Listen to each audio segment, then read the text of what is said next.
আমরা হচ্ছে ফ্রাইড রাইসটাই নিলাম। সো আমরা একটু কোয়ালিটিটা দেখাই খাবারেরটার। এখানে দেখতে পাচ্ছি ভাই কোয়ান্টিটি তো মোটামুটি আছে, 45 টাকা হিসাবে ভালোই আছে। সাথে এটা আই থিঙ্ক একটা কাবাব বা সামথিং লাইক দিছে। সো আমরা এটা একটু টেস্ট করি কেমন।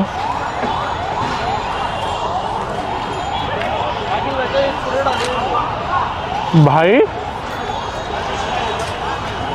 ইজ দ্যাট অ্যাকচুয়ালি 45 টাকার ফ্রাইড রাইস?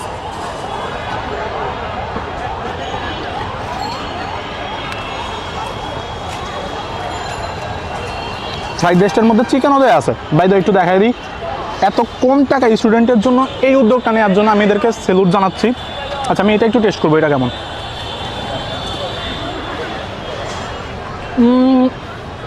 এটা একটা টিকিয়া টাইপ কিছু একটা দিছে, এটা বলবো average, not too much good, not too much bad, average বলবো। বাট ফ্রাইড রাইস সম্পর্কে বলি, আমি কিছুদিন আগে একটা জায়গায় ভিডিও করতে গেছিলাম, অনেক বড় একটা রেস্টুরেন্ট, ওইখানের ফ্রাইড রাইসটাও এটার মতন এতটা টেস্টি না। আর অন্য এটাতে কি এমন দেয় যে এত টেস্ট।